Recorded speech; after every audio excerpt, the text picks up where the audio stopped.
Sa isang bansang nababalot ng samot-saring isyu ng kaguluhan at banta sa seguridad na dulot ng mga rebeldeng NPA, mga grupong naiskam kami ng kapangyarihan sa pamahalaan, may isang tinig na umusbong, hindi para sa pagkabahabahagi, kundi para sa pagkakaisa.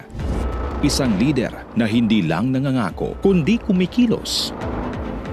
Itinataas niya ang bandila ng hustisya at tunay na kapayapaan.